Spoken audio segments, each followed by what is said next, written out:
Welcome to Donmar TV News Channel. Sa pagpapatuloy pa ng ating mga balita, sisikapin daw ng Commission on Elections sa COMELEC na tapusin ang lahat ng nakabinbing disqualification case laban kay Presidential Aspirant Bongbong Marcos Jr. sa buwan ng Abril. Ayon kay COMELEC Commissioner George Garcia, posible raw itong marisolba sa ikalawang linggo na ng Abril. Ito raw ang pinakamaaga sa kanilang pagtaya at kung hindi man, kakayanin ay pwede itong ilabas sa ikatlong linggo naman ng naturang buwan. Sinabi ni Garcia na ito raw ang pagtaya na ibinigay sa kanya ni COMELEC Chairman Saidamin Bolt Pangarungan at una na ring sinabi ni Garcia na hindi ito sasali sa pagdedesisyon ng poll body sa disqualification case ni Marcos Jr. na dati niyang kliyente sa poll protest ng dating senador kay Vice President Leni Robredo dahil umano sa irregularidad sa halalan noong taong 2016. Dahil dito ay hindi na raw nakadalo si Garcia sa mga isinagawang pagdinig ng COMELEC sa mga kasong inihain kay Marcos Jr. Sakali namang ibasura ang mga kaso na isinampa kay Marcos ay pwede namang magpasaklolo ang mga petitioners sa Supreme Court. Sa kabila naman ng init ng panahon at pag-ulan, libo-libong taga-suporta ni Vice President Leni Robredo ang dumalo sa People's Rally sa Tarlac noong araw ng Miyerkules para ipagsigawan ang pakikisa nila sa hangarin niya sa magandang bukas para sa Pilipinas. Sinurpresa ni Queen of All Media, Chris Aquino, ang higit kumulang na 50,000 na katao nang bigla siyang dumating sa Puso Tarlac Grand People's Rally. Hindi nagpapigil na dumalo at magsalita sa rally si Chris, ang bunsong kapatid ng yumaong dating Pangulong Benigno Pinoy Aquino III na sa kabila ito ng mga karamdaman at nakatakdang medical procedures sa Estados Unidos. Ibinahagi ni Chris ang ilang laman ng liham ng yumaong kapatid para kay Vice President Leni, kung saan sinabi niyang kay Vice President Leni nga niya nakita ang sinseridad at abilidad na unahin ang taong bayan bago ang sarili, kaya ipinangako niya sa sarili na ipaglalaban si Vice President Leni dahil sa kanyang bilib sa kapatid. Samantala, tinungo kahapon ni Senator Manny Pacquiao ang norte po at mainit naman na sinalubong ng mga taga Isabela, habang ang tambalan ni Senator Ping Lacson at Senator Tito Soto ay nanligaw naman ng mga botante sa baluarte po yan ni Senator Pacquiao doon sa General Santos City.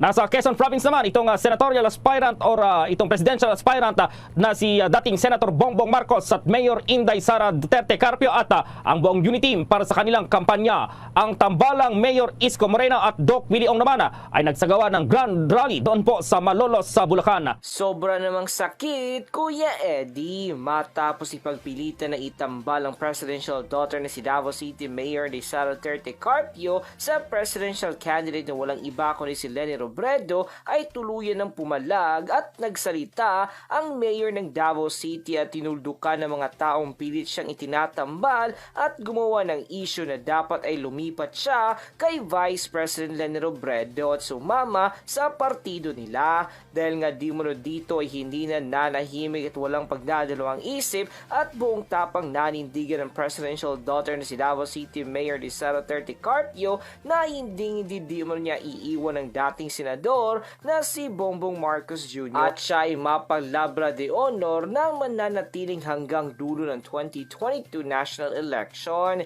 Ayon pa di mo sa kanya ay pinanindigan daw di mo niya ang kanyang prinsipyo at kasunduan ng Lakas Christian Muslim Democrat at ng Partido Federal ng Pilipinas na sila ng dating senador si Bongbong Marcos Jr. ang magtatambal hanggang matapos ang halalan. Dagdag pa di mo ng presidential daughter na si Davao City Mayor ni Sara Duterte Carpio ay pagpapasalamat daw di mo siya sa lahat ng mga sumusuporta sa kanya at naniniwalang karapat dapat itong maluklok bilang ikalawang Pangulo ng bansang Pilipinas. Ngunit hindi daw di mo niya mabibigyan ng importansya ang mga nagpipilit na siya ay isama kay Vice President Robredo sa susunod na halalan. Ito ang mainit na balitang pinuputak ni ngayon ng samot-saring komento at reaksyon mula sa marami sa ating mga kababayan, at marami nga sa kanila ngayon ang hindi napigilan ng kanilang sarili na maglabas ng kanilang hininga at komento sa mundo ng social media. Kung bago pa lamang kayo sa channel na ito, ay huwag kalimutan i-click ang notification bell para mas may update ka pa lalo sa lahat pa ng bagong videos na i-upload namin. At yun na nga mga kabayan, mainit na pinag-uusapan ngayon sa mundo ng social media ang di umano'y pagsampal ng katotohanan ng presidential daughter na si Davao City Mayor ni Sara Duterte Carpio sa lahat mga pinklawan na pilit siyang itinatambal sa presidential aspirant na si Vice President Leni Robredo. Ito nga ay matapos niyang sabihin sa publiko publiko na kailanman wala di mo siyang ibang kandidatong sosuportahan maliban sa kanyang katandem na walang iba kundi ang dating senador na si Bongbong Marcos Jr. Banat pa di mo niya ay hindi mo niya iiwan ang nasabing dating senador kasi paninindigan di mo niya ang kanyang sinabi na sasama di mo siya hanggang dulo ng ngalalan ng kanyang katandem na walang iba kundi ang dating senador na si Bongbong Marcos Jr.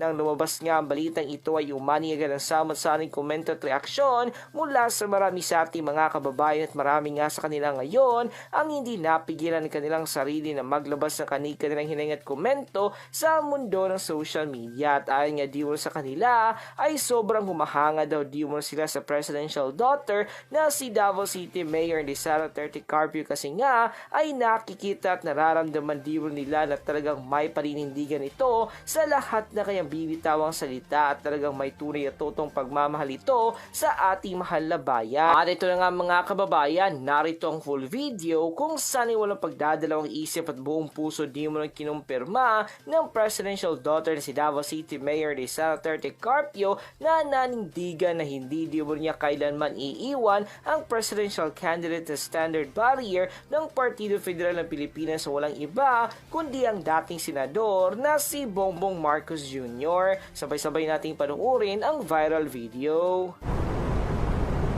Assalamualaikum. Madayaw mayong adlaw kaninyong tanan. Magandang araw sa inyong lahat. With only 48 days before the elections in May, my vice presidential candidacy continues to move forward, encouraged and inspired by the overwhelming welcome from thousands after thousands of Filipinos across the country. We are barely half the journey, but I would have not reached this point in the campaign without the support of many local leaders, politicians, businessmen, people in non-government organizations, and the academe, youth groups, women's organizations, the Moro people, tribal leaders and their communities, members of the LGBT community, the ordinary citizens who trust in me and joined my cause. Once again, let me reiterate that I am aware that many of you wish to see me with another presidential candidate. I take that as a sign of confidence in me as a leader. And for that, I am truly, deeply touched and honored. But I am a person, a woman, a leader who values commitment and word of honor. I am running for the position of Vice President, and my President is Bongbong Marcos.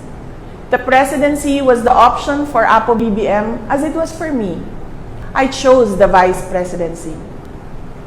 When we agreed to form the uniteam of Bongbong Marcos and Sara Duterte, we both agreed to run together with the singular purpose of improving the lives of the Filipinos and making the Philippines a stronger country. Again, I intend to honor the commitment of my parties, the Lakas Christian Muslim Democrats and Hugpong ng Pagbabago. That is, to support Bongbong Marcos as President. I continue to pray and call on all my friends to trust that the unity will serve our country with fairness, love, honor, and dedication, the way patriots should. Daghang salamat. Mahalin natin ang Pilipinas.